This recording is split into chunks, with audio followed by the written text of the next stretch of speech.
If you live with an old car in your life, sooner or later you're going to have some issues with brakes. And often it'll be a car that isn't used a lot that has more problems than a car that's being used all the time. And quite often we'll find a car like this one, a low mileage example of a particular car we might be looking for, it will have a lot of little issues because it hasn't been used much. This car has got the brakes dragging. If we turn the wheel, we can hear the brake pads dragging on the brake disc, and it just sort of stops solid. Now I've spun this around a few times, it's freed up a little bit, but disc brakes are a self-adjusting, self-releasing type of brake system. And when they come on and clamp on and stay on, it's because there's a build-up of rust and material inside the caliper itself and locking it on. So what we're going to do is pull the calipers off the front of this car, and we're going to overhaul them and show you what's involved in that, and refit them to the car and bleed the brakes.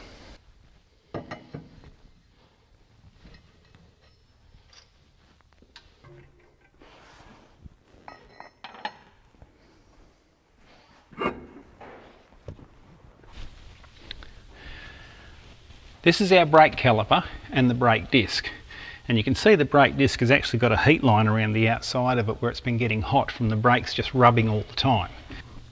Under normal circumstances, the only time that the brake pads are contacting the disc is when you've got your foot on the brake, but on this car they're just there all the time, and all that's doing is wearing the brake pads and creating heat. So we're about to pull this off. Now if you start undoing pipes and bits and pieces, brake fluid's going to fall out, pretty natural. I'm going to put this special little brake line clamp on the flexible brake hose, and that'll just pinch the rubber hose together and prevent the brake fluid from coming out. Now naturally we're going to lose a little bit when we undo the fittings and come out, so just be aware of the fact that you could get it on your clothes, and brake fluid's not really good around paint, so if you're going to be anywhere near the painted parts of your car, please take precautions or change your clothes or wash everything off. If you splash brake fluid on the paint, please wash it off straight away.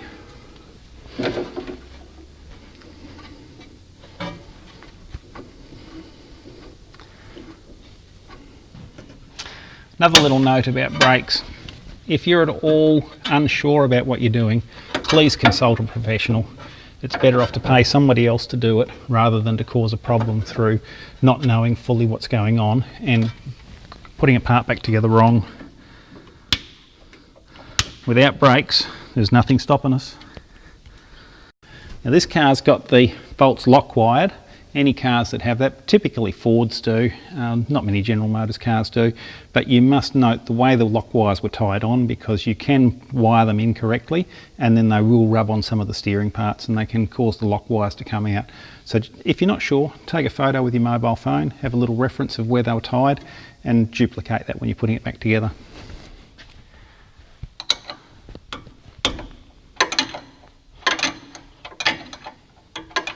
Bit of brake fluid just dripping out now. I'll just grab a bit of old rag and put on the floor to soak that up.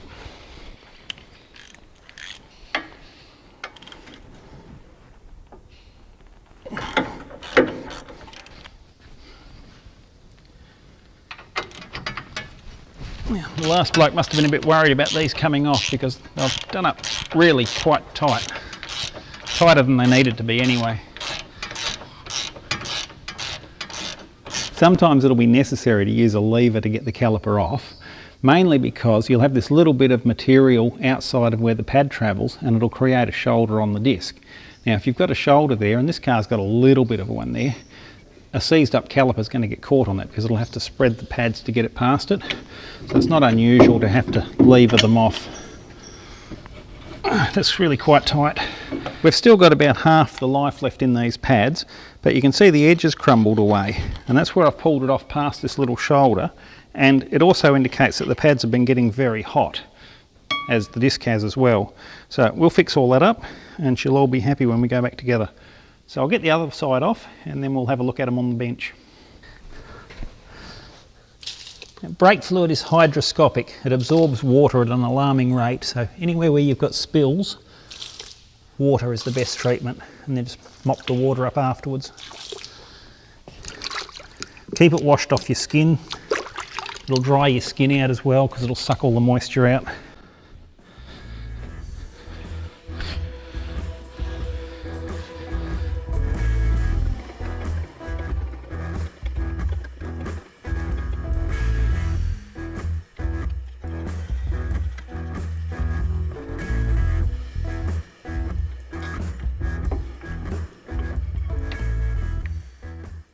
We've got our brake calipers on the bench ready to work on them. Now, word of caution, old cars have asbestos in the brake linings.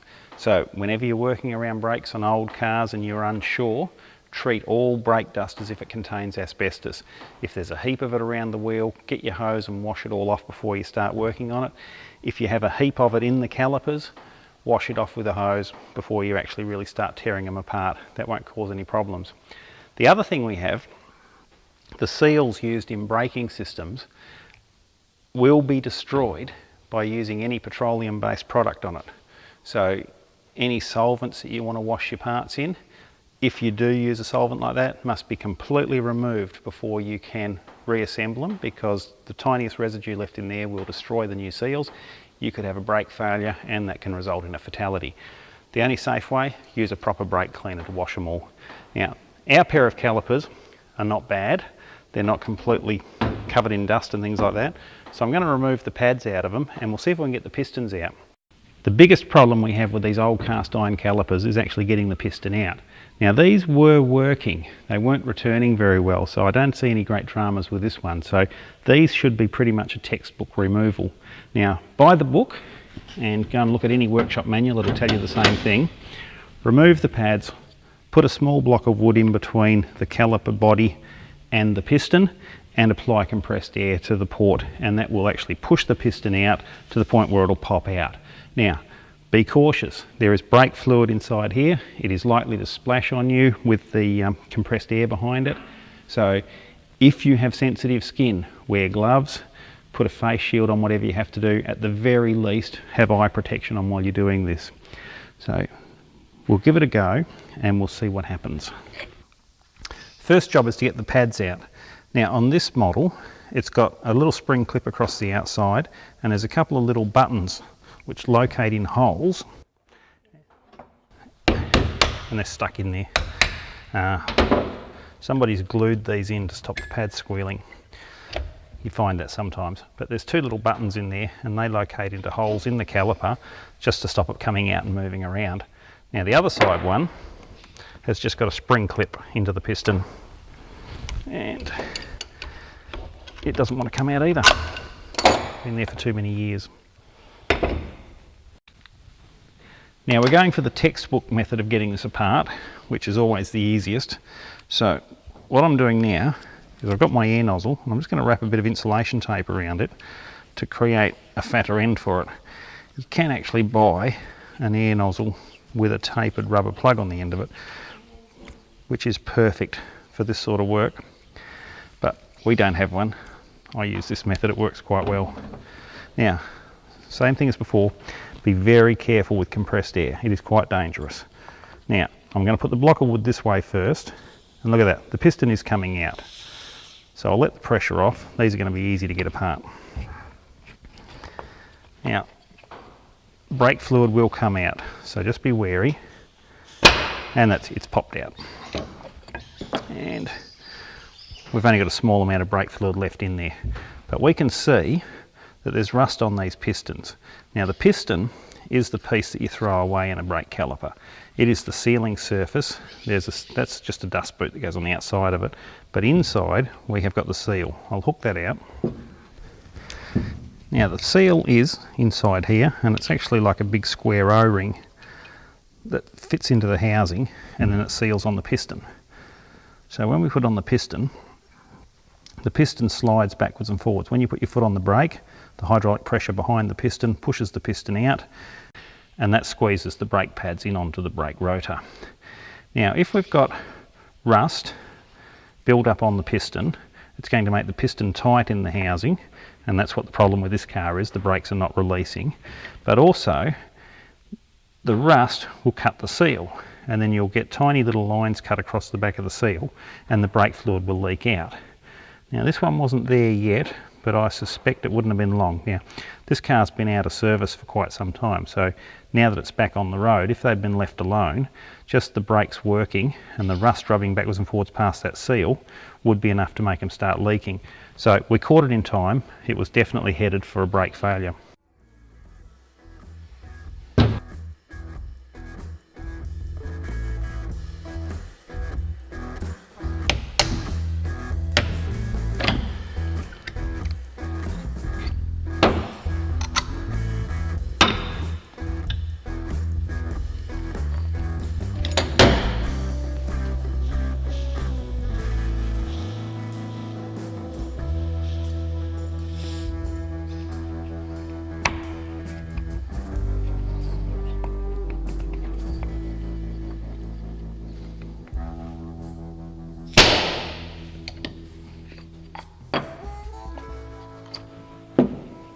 and this one's worse than the other one. Look at all that. Definitely headed for a brake failure. Now that's the toughest part of the job done. Getting the pistons out is always the problem. These were easy. In most cases, if the car's been sitting around or derelict for a number of years, this will have rusted in solid. Now over the years I've tried a lot of different methods for getting them out, and usually they require a lot of time and a lot of heartache. Now I've even welded bolts into the centre of the pistons and made a puller plate and a press to go in there and actually sit there and pull the pistons out, and that works. But a few years ago I came up with a better idea. So I came up with this idea. Now this is a 3/8 UNF bolt, which is the same thread as in most of our Australian calipers, and it just screws straight into there, and I've drilled it and tapped it and put a grease nipple in it. And I've got a grease gun loaded with rubber grease, and all I do is screw it in there, jack, jack, jack, jack, and the piston comes out. They don't fly out, they don't explode out, they just walk their way out. And I've even had them that they've been so badly rusted in there that they have creaked and groaned as they've come out, and they've made all sorts of terrifying screechy noises, but they've always come apart since I've been doing that. So that is a handy little trick. The other thing we need to address is the calipers have slides. So as the pad wears, the caliper body has to move across the disc rotor. So that's where these slides come in place. Now on this one, they're pretty antiquated setup, and they worked pretty well when they were new, but because they're exposed to the weather and the moisture, they would tend to get a bit of rust in there, and you would wind up with one pad wearing more than the other one, because the one on the piston would travel easily, whereas the one on the outside would have to drag across here. So it's a thing of the past. They have changed. They've got much better setups now, and we were fortunate enough to get rebuild kits for these calipers. So we'll knock them apart, we'll put new slides in there, but we'll also bead blast everything and get it all nice before it goes back together. So these can be a bit of a problem to get apart. So we'll get the clips off.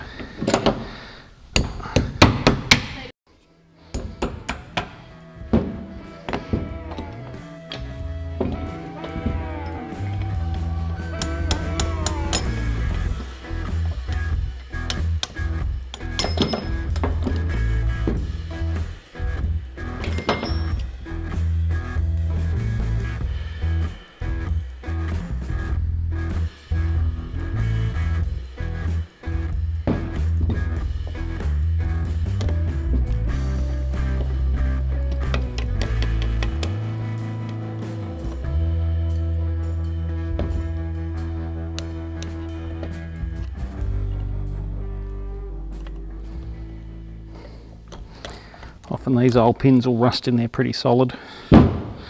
Worst case scenario, you can actually drill through them, break these ends off down here and just drill through the hole, and that'll get rid of the old clip pin.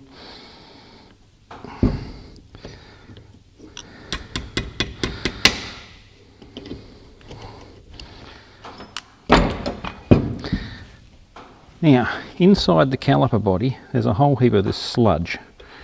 Now this is congealed brake fluid. It's also a bit of rust and stuff mixed in there that's come out from the steel.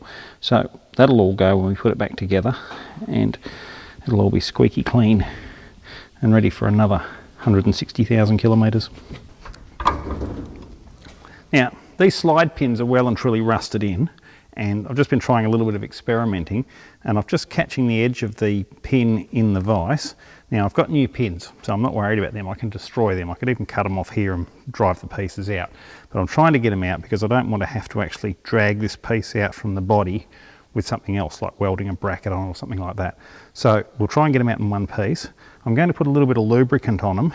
Now, it's the same thing as petroleum-based products. Little as possible, keep it well away from the brake fluid areas, but we will be bead blasting these and we will be washing them thoroughly before they go back together, so that's not really going to bother with the brake part of the job.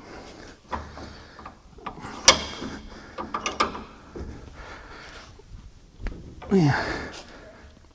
It does move, so we've got a little bit of play there now, so if we get a bit of lubricant in it,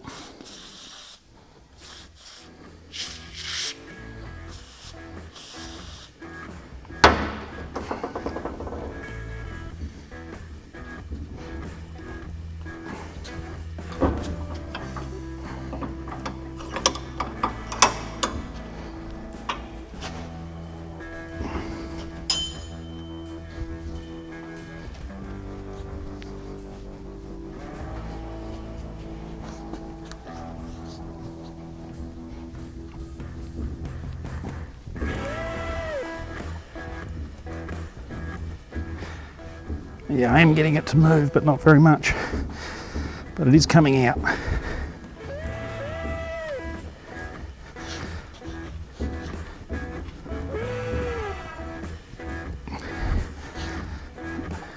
I don't think it's been apart since 1977 when the car was new.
Now we got him.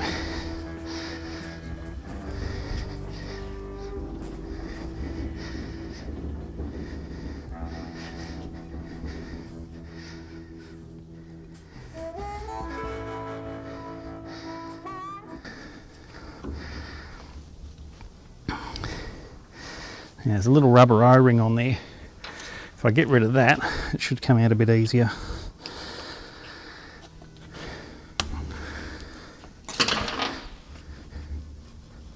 No, still got a problem. Could be a little tiny burr on the edge of the shoulder.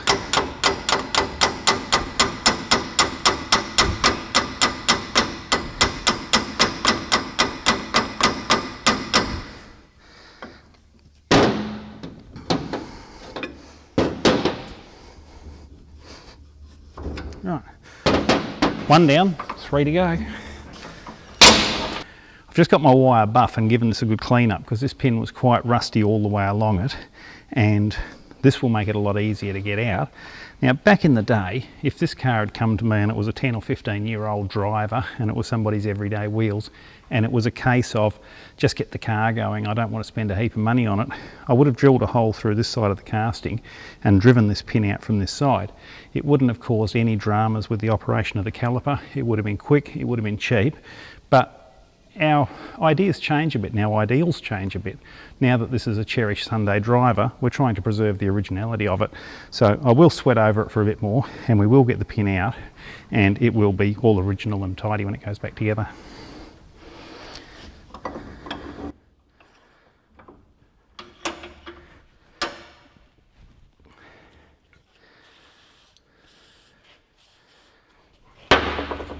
Now, if you have sensitive skin, you will need to wear gloves for these sorts of jobs.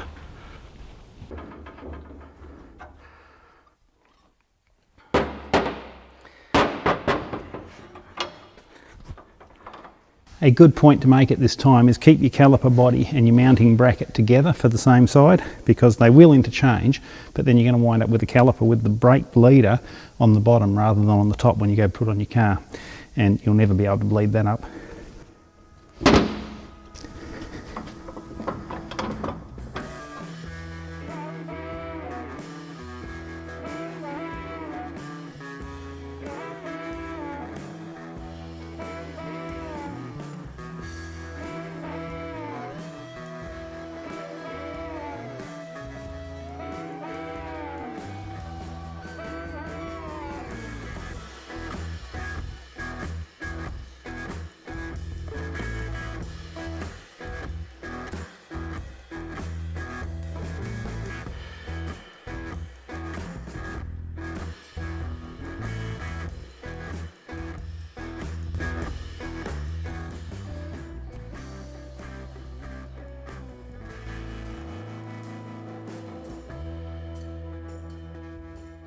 I'm just about to start cleaning this stuff up. Now I'm going to wash it with brake cleaner.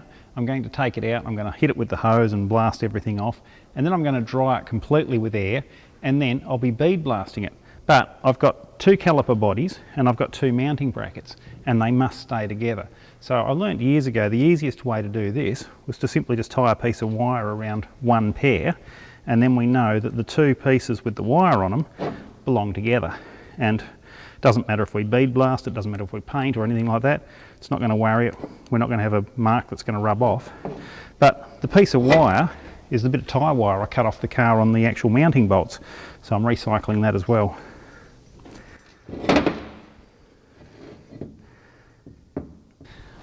I left our brake caliper parts soaking in some brake cleaner overnight, and I've hosed them off, and now I'm going to bead blast them. Now originally these were unfinished. They were just the raw cast put on the car, and a few weeks after the car was sold they would have had a nice little layer of orange. A few months later they had a layer of road grime and brake dust sort of stuck all over them, and they look like this.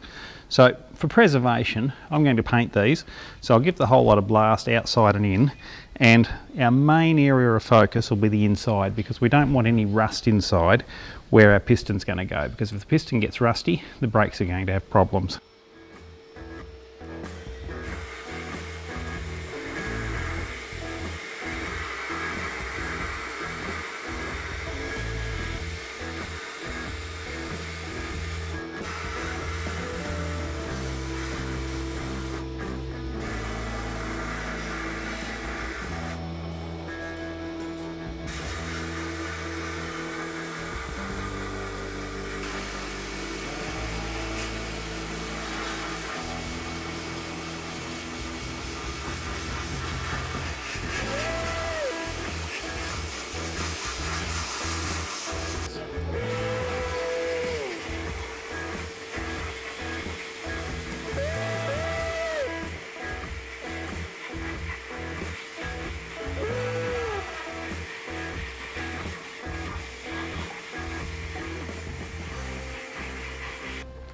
I've got our brake parts bead blasted, and I use glass for this. Glass is such a perfect medium for doing brake parts because it doesn't actually impact on the metal. Now being cast steel, we could have done it with garnet and it wouldn't have bothered it, but had they been aluminium calipers, the garnet would have ripped into it, particularly around the seal areas, and we could have had problems with the new parts sealing. So this is all cleaned up and it is just ready for paint, but I came up with a perfect idea to mask it, and I'll share that with you.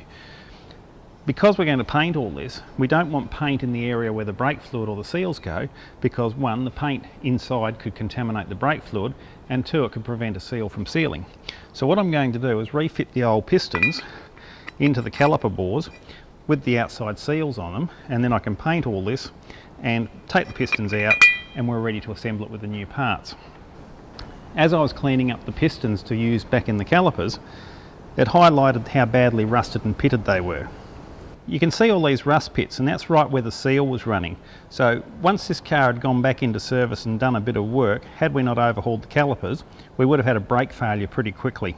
Now when you turn it around, there's some areas there is perfect, it's as new, but where it's had a bit of moisture sitting into it, it's got all these deep pits in it.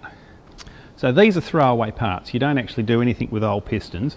Some of the rarer calipers now, there are places that sleeve these pistons because we can't buy new ones for them, but with this model and this particular caliper we were able to buy new pistons for them, so these go in the bin and we'll fit new ones.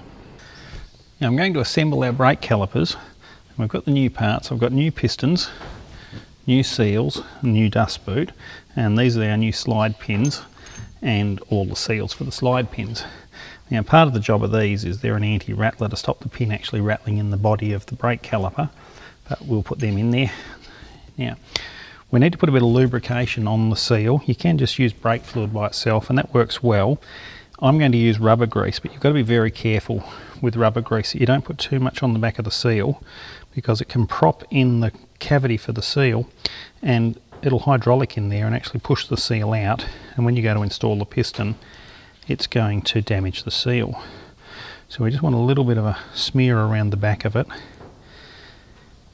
and then we can put that into the recess so that fits into the groove in the caliper.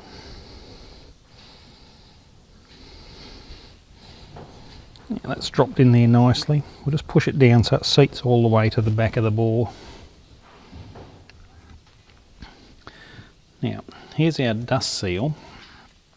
Put those on, you hook them over the piston, and I'm actually going to put a bit of rubber grease inside the dust seal, mainly as a preventative, because if its cavity is packed with a bit of rubber grease, there's no room for moisture to get in there. And also, it will act as a lubricant as the piston walks in and out. It will stop it from wanting to seize up as much. So I've put a good dose of that around inside the seal now, and we've got to hook this one into the outside recess in the caliper body. So that's the second groove up near the top, just in there. So we'll hook him in all the way around. Now they're a little bit tricky to fit, and once they're in there, when the piston pushes through it, that's what will hold the seal in place, is the piston expanding the boot from the inside. Now that one looks like he's...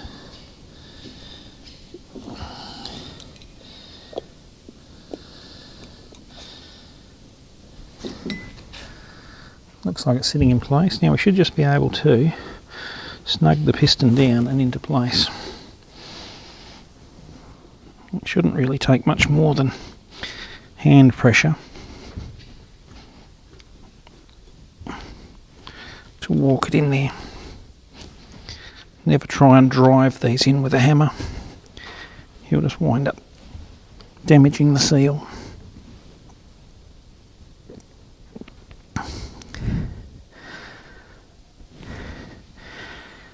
Now that's gone down into place. Just check around your dust seal to make sure there's no bits and pieces poking out. But that one's all good. So that's ready to operate.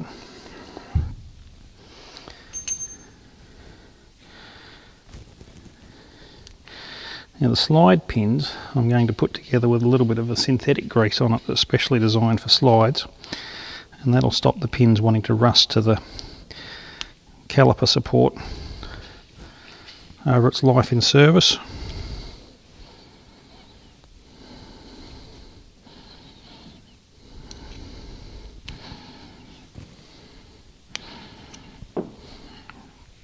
Right.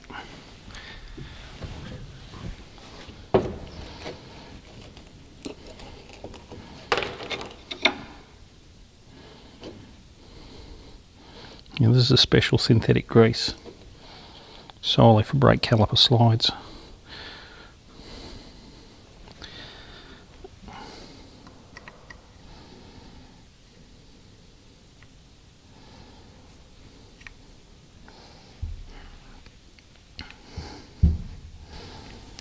And the split pin just holds that in place.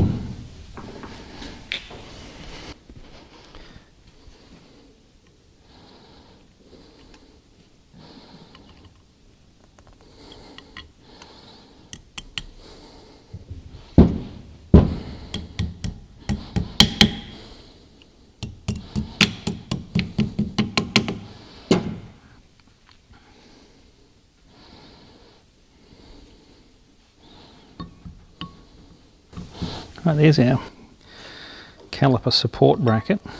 I'll just grease that in there as well. I didn't paint these areas where the slide pins go. Sometimes you put a bit of paint on there, or it can actually prop it and make it very difficult to get together. And it can also make it difficult for it to slide freely on there as well. And that can lead to other issues.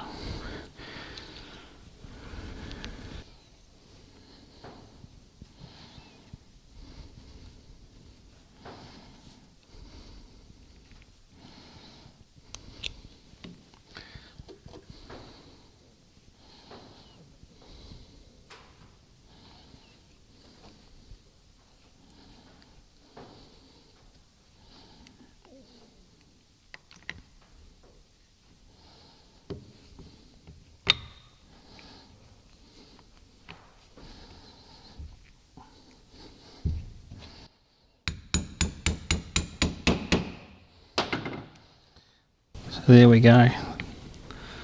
The caliper slide works beautifully. So we'll get the other split pin in.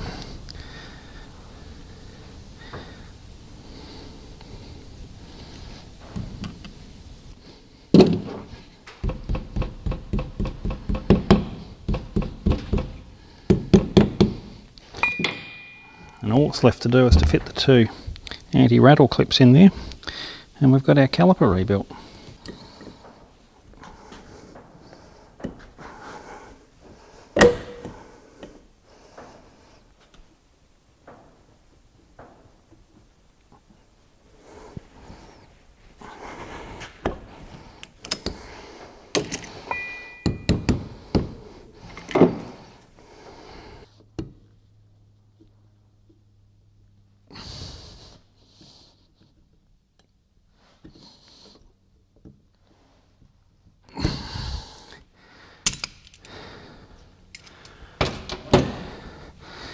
Okay, that's got it in place.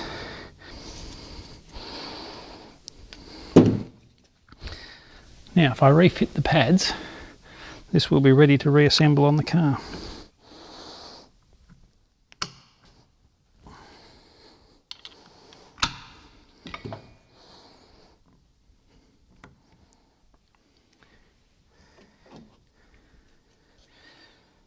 Normally you'd fit new pads at a caliper overhaul, but these have still got plenty of life left in them, so I'm happy enough to put them back on, and we might as well wear them out.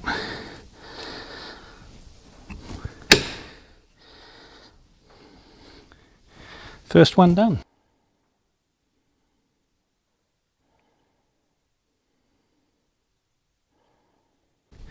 Whenever you've got your brake calipers off, it's always a good time to service the wheel bearings, and with collector cars they're often neglected. Dave's LTD, no exception. It had been a long time since the wheel bearings have been apart on this car. So I've got the bearings off and I've had them soaking in a little bit of solvent. I'm using petrol in this case, gasoline if you live in the Northern Hemisphere. And I'm just going to wash them out and we'll have a look at them, make sure they're okay, and we'll repack them with grease and put it all back together. Now whenever you're working with any sort of automotive chemicals, solvents, etc., it always pays to protect yourself.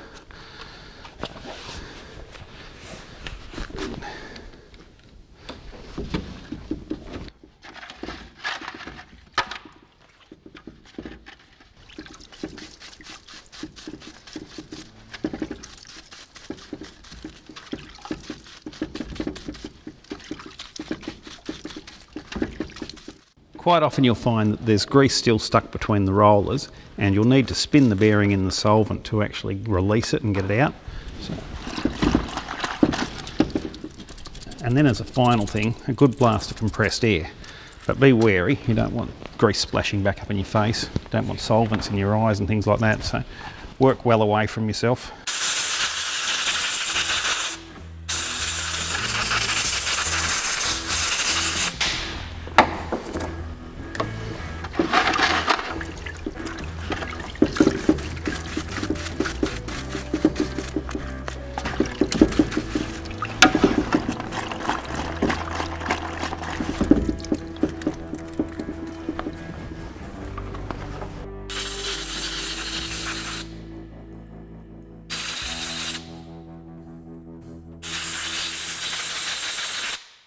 When we've got a bearing apart, we always need to inspect it to make sure it's serviceable and we can actually reuse it. Now this one's been a bit hot, it's been running dry for a little while. This one is actually okay, it could be put back in. I'm not going to, it's a collector car, we like them in pristine condition. But if it was an everyday driver, you could put this back in. If you're servicing it once a year, it wouldn't be a drama at all. But what we're looking for is actually where the metal is fatiguing and starting to break up. So if there's any little pit marks in this surface around here, we would say this one's no good. And the same thing with the rollers. If you roll the bearing, the rollers are going to walk around as you're turning it. And the same thing, we're looking for little pit marks in there, any cracks in the hard surface. And the trickiest one is, we've got to do the same thing on the race on the inside where the roller runs. Now to do that, you need to actually put your back to the sun out in natural light and hold the bearing up so that the sunlight will shine through between the rollers, and you can look at a patch between two rollers and then rotate the inner race around and just make sure there's no pit marks in that or any bits of metal gone through and made little divots in it and things like that. So they're all signs to throw the bearing away. Now if you've got any defects like this at all in your bearing, it's rubbish bin material, just throw it away. And car bearings, they are really inexpensive these days. So if you've got any doubts at all, just put a new one in it. I've got our wheel bearings cleaned up, And we've got two basic parts. We've got the cone, which is the inner part with the rollers and the cage on it, and then we've got the cup, which is the outside shell that it runs in. When they fit together, spin around beautifully like that. Now when we repack them, we've got to get grease down between the rollers all the way through behind the cage, as well as around this outside bit. The outside bit's easy, just wipe a bit of grease around and it's done it. But the inside piece, we've got to work the grease through it. So we can either do that by hand, which is the old school way, and I'll show you with one bearing how to do that. And I'm going to use a wheel bearing greaser, which is this and a grease gun, and that's the easy way. You can get little plastic ones these days with a little bellows arrangement that you actually just pack full of grease, put the bearing in there and give them a pump down and they squirt through. I've seen disposable ones, reusable ones and things like that, so there's a lot of methods, but I thought the old school way is pretty cool. It's the way I usually use because it's quick and easy, and once you're in the habit of doing it one way, you tend to stay that way.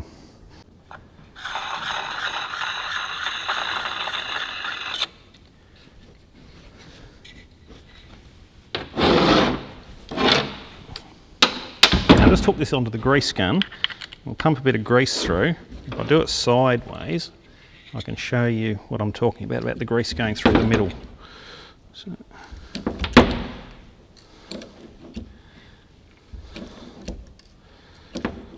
just got to fill the cavity inside the bearing with grease, and then it'll start working its way through the rollers. And if there's a little bit of old grease in your bearing, these will just push the grease through ahead of the new grease and you can wipe it off afterwards.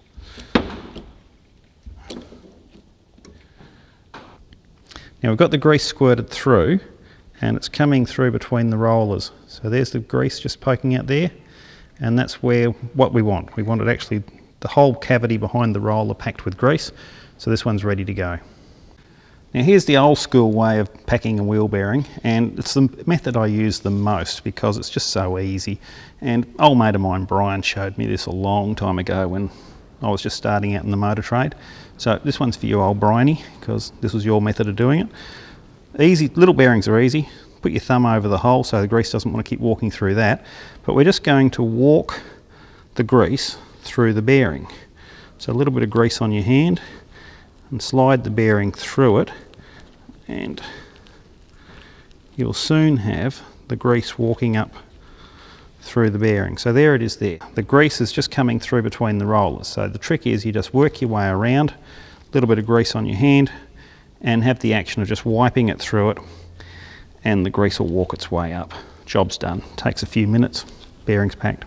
There you have it, quick and easy method. I've used this from everything from little car wheel bearings like this up to big semi-trailer wheel bearings, truck bearings, tractor bearings, and it's the method I prefer because it's just so quick and easy.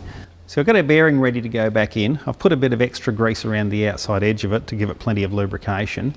And a lot of people might ask, how often should I do this? Well, I'd work around about 20,000 Ks, but on our toys, our collector cars, it takes a long time to do that.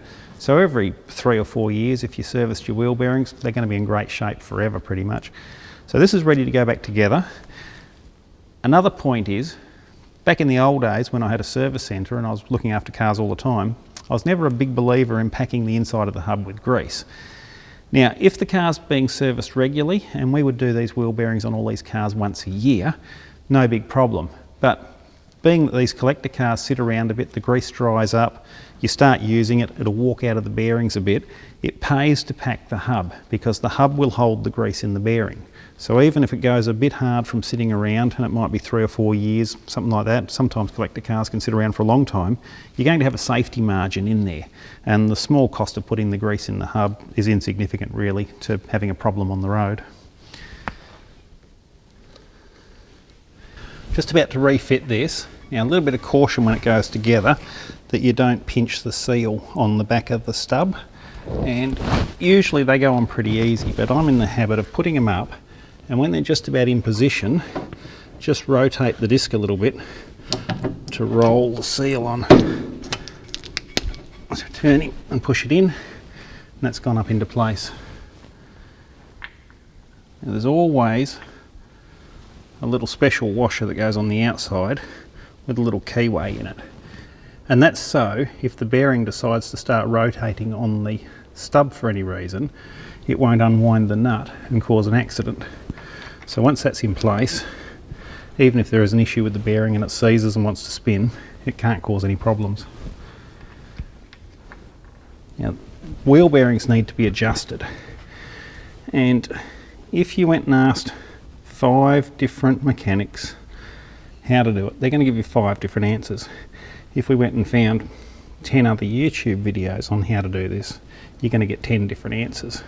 So all I can do is show you how I do it, and if you like that way, you can use that way. If you think I'm wrong, find another way to do it. It's simple as that. So this is how I do them. The first thing we've got to be sure of is that the bearings have got all the way onto the stub, and there's not got a little problem where it's cocked on a bit of an angle, and when you start driving the car the hub's going to be loose. So I over tighten them to start with. Now I'm not talking about winding this up King Kong 200 foot-pounds of torque sort of thing. Just do it up firm. Now that confirms that the bearing has seated all the way back onto the stub. It also means that we can turn it and we know that the seal's not pinched in the back of it. Then I back it off until it's actually loose. Now that's end float. You can see that moving on the end there between the actual disc rotor and the washer. What we want to do is we want to take that up until there's nothing there, so 0, and you can feel that. If you tighten the nut up, you'll find the point where it just bites. Now we have reached the point where we have no end float, but we've also got no preload. Now preload is the amount of pressure applied to a bearing determined by the manufacturer when the vehicle was built that makes it safe for operating all the way through every heat range. Now as the disc gets hot, there's going to be expansion and contraction issues. The stub changes dimensions once it gets hot as well. So the manufacturer has worked all this out for us. But once again, everyone's got a different idea on how much preload there is. So generally, I just give them a little bit, about that much. So that's the point where there's nothing, I go about that far. If you've got a castellated nut, this one's got a conventional nut and a little cage for the split pin to go through, but on a castellated nut, I usually find the point where the split pin will line up at 0 lash and just pull it to the next castellation. And often you'll find stubs in that instance are drilled 2 ways. They'll either be drilled that way, so you'll get a half a notch each time. So one more bite on the cherry. So that one is nipped up about there. Now if you've got it way too tight, it will actually crush the lubricant out from between the rollers. The rollers will run dry and they'll run hot. It'll overheat the grease, melt the grease, flows away from the bearing, you'll wind up with a failure. But it's not going to happen overnight. It's something that's going to happen over thousands of kilometres. So you're probably going to notice it's going to be rumbly long before you've got a safety issue anyway. If you've got it too loose, you're going to have end float. Every time the car goes over a bump or anything like that, the bearing's going to be hammering on the races, and that's going to lead to failure as well. Same thing, usually you can hear it. If you work on your own car, get in the habit of giving the wheels a spin whenever you're working on it, things like that, and you'll hear a rumble in the bearing. Time to have a look. But in the middle, we've got this window where the bearing is within tolerance, what we can work on. And that's what we've got here. So just put a new split pin in. Now often, stubs are drilled 2 directions. This one's drilled this way. Split pin goes in. Just fold the ends over so it can't come out. This one's probably a little bit too long, but it doesn't matter. We can cut the ends back a bit. Make sure that the ends of the split pin aren't going to rub on the grease cap, because we don't want little bits of metal coming off and going into our bearing. I always put a little bit of grease in the grease cap, and it just sort of keeps a bit of lubricant around there. It also stops the grease from walking out of the bearing as well. Generally the grease cap, just be a bump on thing like that, so that's done. Now it's time to put our caliper back on. Our brake calipers have got lock wired bolts. They've also got a spring washer for safety.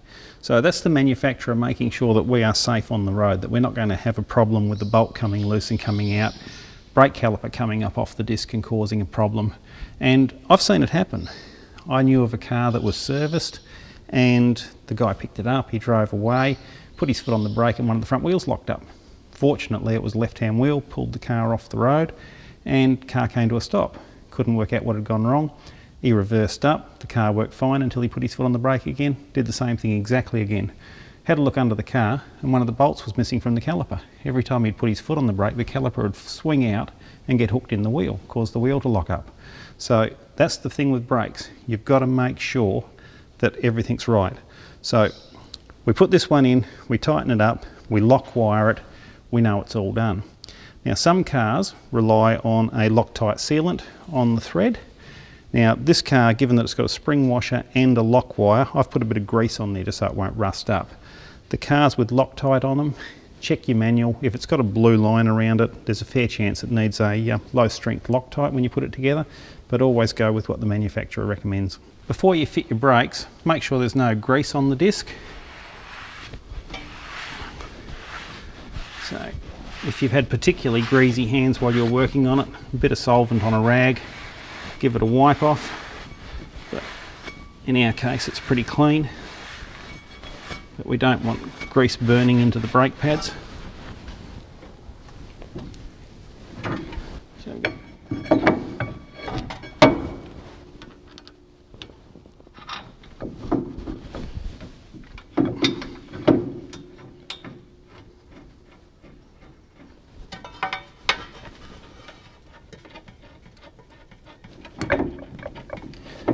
Get both the bolts started before you start tightening them up. Always a bit easier.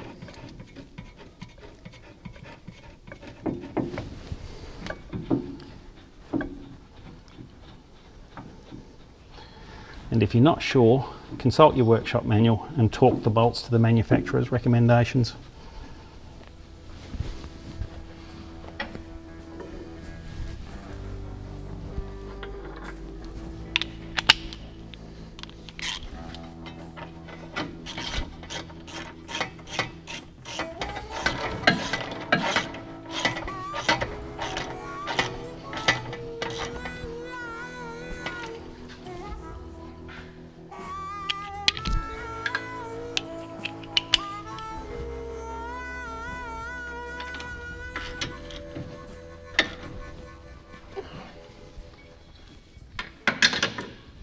Okay, that's done. I'll grab a bit of wire and we'll lock wire them, and that's the calipers on.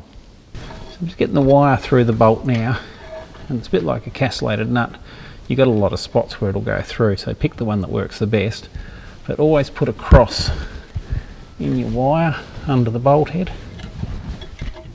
And this one's the important one to get right, because this is next to where the steering stopper is. So there's the steering stop there, and it butts up against the stub here on full lock. So putting the wire straight down here, we're miles away from it. I have seen these wired incorrectly, where the steering stop's actually cut the wire off and it's been flapping around loose when the car's coming for service. So always watch out for that. And then a pair of pliers and twitch the end up. Now there's no way that can come off, so there's no way that bolt can come out. So we're perfectly safe.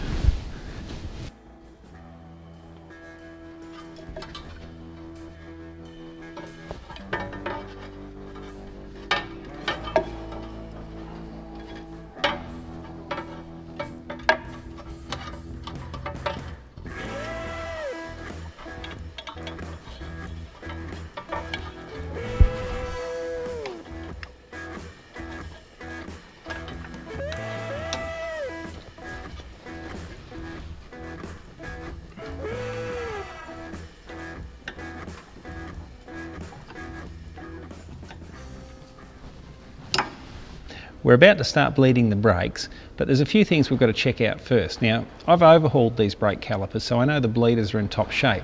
But if you just happen to be doing a job on the car, like replacing a hose or something like that, it's always important to remove the brake bleeder, the little valve here, and make sure that the little hole through here is not blocked up. Now, quite often it'll have road grime in it, gravel and things like that, and you can just get a little twist drill and just run it through with your fingers and clean it out. And there's also a little hole on the side for the fluid to go into. Make sure that's free as well. Now, when bleeding, it's important to get a nice burst of fluid coming out to shift any air that might be sitting in the system. Now, if you've got somebody helping you and they're pushing the brake pedal down, they're not applying a lot of pressure, and you're only cracking the valve a little bit, you're going to get a slow movement of fluid coming out, and all of the high points in the brake pipes and the hoses, and even in the caliper, will hold a bit of air in them and the fluid will just flow past those.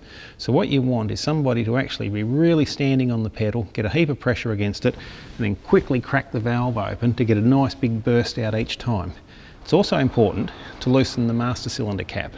Now, modern systems are sealed to keep moisture out of them, so there's a little rubber bellows inside the cap which will actually open up as the fluid is used. But when bleeding them, if you just crack the lid so a bit of air can go underneath it, don't remove the lid, because every time you put your foot on the brake, you'll get a little fountain of brake fluid pushes up against the lid as the piston bypasses the valve. So the lid loosened, sitting on top, you're ready to go. This is a one-man brake bleeder. These work reasonably well, but the same thing, you don't get that really rapid burst of fluid. So if you've got a difficult car to bleed, and a lot of them are, cars that have got pipes that run off the master cylinder and do a loop up into the engine compartment, run across the back of the engine and drop down again, they are notoriously hard to get the air out of the system. So these things will work reasonably well, but you won't get that crisp solid pedal.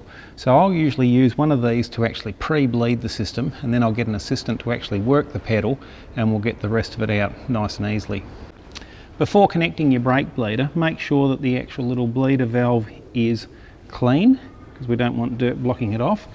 It's just a matter of connecting it there, and then we'll get someone to help us with the car. They can push the brake pedal down and we'll crack it. Right, we're ready to go, and make sure you can get a good swing on your spanner, because if you get sort of halfway around and it fouls on the caliper body, you're not going to get that bleeder to crack open quickly at the start. So we'll just give it a go now. Okay, can you push the pedal down hard? Crack him open like that, and we've got a good burst of fluid out. Now, I've let a bit of air back into the system there, but there was a few little bubbles in there. So we'll give this one a few more goes. Can you let it up? Push it down hard.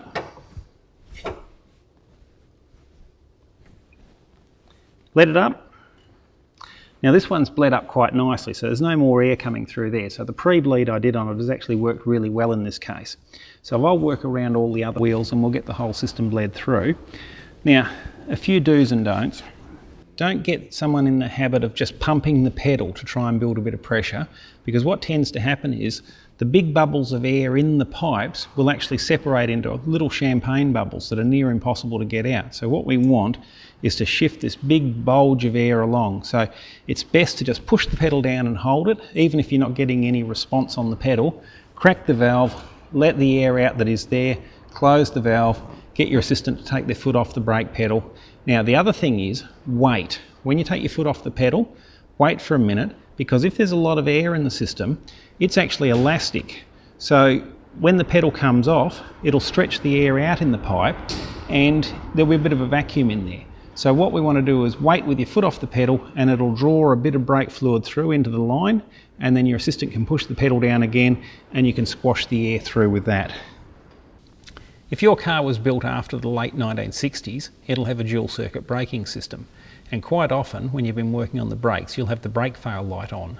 Now to fix that, all you have to do is locate the switch, and on this car, it's on the side of the brake master cylinder. Sometimes it's mounted in a little block that's separate to it, sometimes it's under the master cylinder, but it's simply a case of removing the switch, and it's got a spring-loaded plunger behind it. So we just take it out, I'll show you what I mean. And when there's a pressure difference between the two circuits, front to back, the little piston will slide and it'll lock the switch in place and turn the light on the dash. So that's just got a little plunger in there, and there's a piston that slides backwards and forwards underneath it to actually trigger it. Now this is just like a stoplight switch, but in reverse. So when this piston is pushed up, it turns the light on the dash. And there's a little piston inside the master cylinder in this case, with a little recess for that button to push into, and when there's a brake failure, the piston will push one way and squash the little pin up like that. It's also got a groove in it to lock the switch in place so that the light will stay on the dash.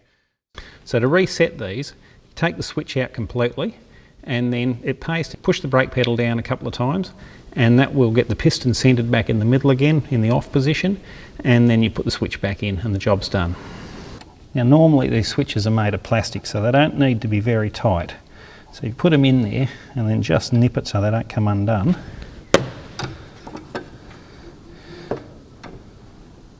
Because you can actually just snap the switch off, because the thread will screw in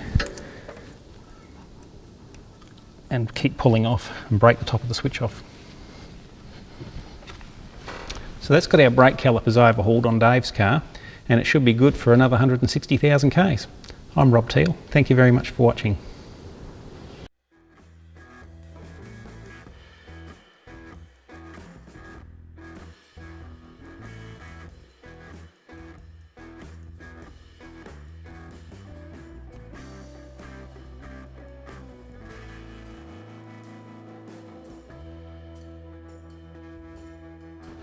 I've bead blasted our parts, and look at the difference it's made to them. It's back to nice.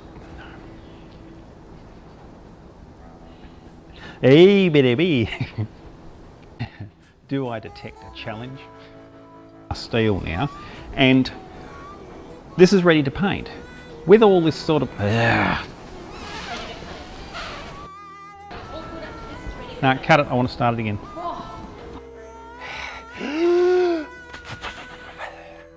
So here's a little handy trip I've learned over there. Sometimes it'll be necessary. We